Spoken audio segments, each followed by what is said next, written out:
total dependência do Pai e é no Espírito sempre. Assim como, olhando novamente para o texto, né? O Pai que me enviou, assim como o Pai que vive, me enviou e igualmente eu vivo pelo Pai. Olha só. De que forma nós deveremos viver? Assim, quem de mim se alimenta, por mim viverá. Significa que toda a motivação da vida do Senhor Jesus, aquela a vida humana perfeita, santa, perfeitíssima, expressava a vida do Pai. Nós, nos alimentando de Cristo, devemos expressar o quê? A vida de Cristo. Você se lembra daquele episódio do Evangelho de João 14, a partir do versículo 6, quando ele fala, eu sou o caminho, a verdade e a vida, ninguém vê ao Pai senão por mim? Aí Filipe pergunta, mas Senhor, mostra-nos o Pai. Isso vai nos bastar. Você se lembra a resposta de Jesus? Filipe, há tanto tempo estou convosco que não me conheces. Como dizes tu, mostra-nos o Pai? Não crês tu que eu estou no Pai e o Pai está em mim? Ora, quem vê a mim, vê o Pai. Como dizes tu, mostra-nos o Pai? Olha só, ele não vivia pelo Pai? Então, você quer conhecer o Pai? Conheça o Filho. Então, o que os discípulos estavam fazendo? Tocando o Pai do Filho.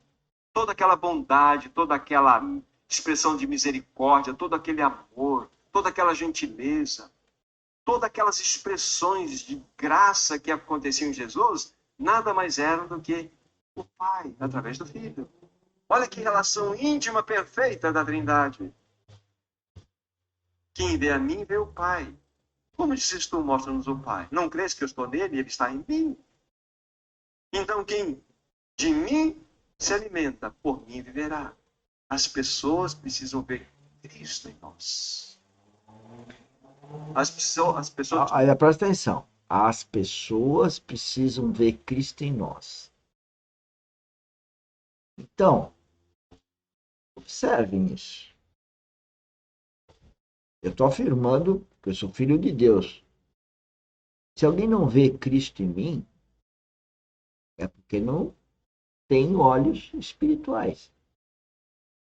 Porque ou eu sou mentiroso, quando eu falo que eu sou filho de Deus, e que eu tenho como obrigação espiritual transparecer Cristo, agora não quer dizer 100% de Cristo, que ninguém vai conseguir. Mas por isso que cristão, é um pequeno Cristo. E talvez a gente passe. Moisés passou 40 anos para ser forjado, e mesmo assim ele aborreceu Deus quando ele bateu lá na rocha, que a rocha representava Cristo. Então nós precisamos parar de ver o problema nos outros. Né?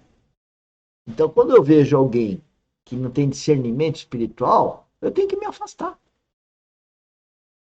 Não criticar a pessoa. Eu posso advertir. Se ela não aceita a advertência, eu tenho que recuar. Por quê? Vou fazer o que o inimigo quer? Entrar em contendas? Não. Né? Então vamos escutar aqui. Não tocar Cristo em nós. Mas sabe o que elas estão tocando em nós? Legalismo, religiosidade, às vezes hipocrisia, menos Cristo. Sabe por quê? Porque o Espírito Santo não tem nos governado. E nós insistimos com essa vida de fracasso cristão. Ainda problema no outro. Falado aqui. Não façamos desta conferência uma outra conferência.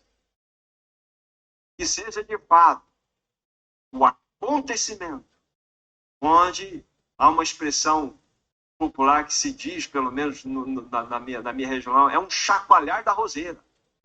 É um chacoalhar forte da roseira, porque nós precisamos verificar o que está acontecendo com o nosso testemunho. E tantos anos e não temos produzido nada. Uma pessoa governada pelo Espírito, ela tem algo singular. Daqui a pouco vamos falar sobre isso, mas deixe-me lembrar esse ponto. Porque a Bíblia fala que o amor de Deus é derramado em nossos corações pelo Espírito Santo, não é isso? Há um amor que é derramado em nossos corações. E esse amor tem 3 direções. Primeiro é a direção vertical. É um amor singelo, relacional com o próprio Senhor Jesus. Mas ele não fica aqui nessa esfera alta. É um amor que se relaciona com os irmãos. É um amor que toca os irmãos. Mas tem uma terceira esfera, é um amor que ama as almas perdidas. Aí nós percebemos o quão nós não amamos. E se nós não amamos, é porque algo não está adequado em nós. Porque o amor já foi derramado. O amor já é presente em nós. Já é uma realidade. Mas ele está encapsulado. Esse é o Espírito Santo problema. não se expressa, como esse amor vai se expressar? Então, essa é uma maneira de nós identificarmos a pobreza espiritual na qual nós nos encontramos. E a pergunta é: até quando? Olha aí, senhores. Você viu o que ele falou? Pobreza espiritual. É isso que eu tenho que ver em mim. A minha pobreza espiritual. Por isso que eu tenho fome de Cristo. Por isso que eu quero passar o tempo todo com o Espírito Santo. Trabalhando, em reunião. Eu quero estar com o Espírito Santo. Para quê? Para deixar de ser um pobretão espiritualmente. Não consigo ver mais o problema no outro, eu advirto o outro e pronto. E se o outro insiste em não aceitar advertência, ele não consegue ver o problema nele, apesar da advertência. Se ele não tem arrependimento, que é tão necessário para nascer de novo, aí eu me afasto. Não adianta o confronto. Mas isso é fruto de um amadurecimento espiritual. E aí que vem a história da morte. A morte para essa vida mundana. Você morre para certas circunstâncias que você não consegue se alinhar como filho de Deus. Senão só surge contendas e mais contendas. Isso em todas as circunstâncias. Relações homem-mulher, pai-filho, trabalho, tudo. Negócios, de uma forma geral, tudo. Né? Porque nós estamos diante de um problema espiritual. Não é um problema pessoal, é espiritual.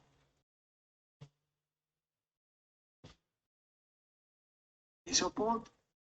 Então nós precisamos da ajuda do Senhor. O texto que estamos considerando. O Senhor Jesus vivia pelo Pai. Exatamente toda a fonte que nutria Jesus vinha do Pai. Lembre-se que ele decidiu a não exercer as suas funções ministeriais com a sua divindade inerente, mas pelo Espírito Santo que nele habitava. E nesta realidade, ele então vivia pelo Pai. É uma harmonia perfeita que há na Trindade que nós não conseguimos discerni-la.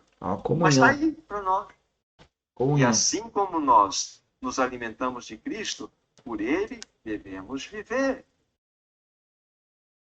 Não é maravilhoso isso, irmãos e irmãs? Penso que sim. Agora um texto, Efésios capítulo 5, verso 18, fala mais diretamente sobre um aspecto da oração que Paulo faz quando ele escreve aos irmãos em Éfeso.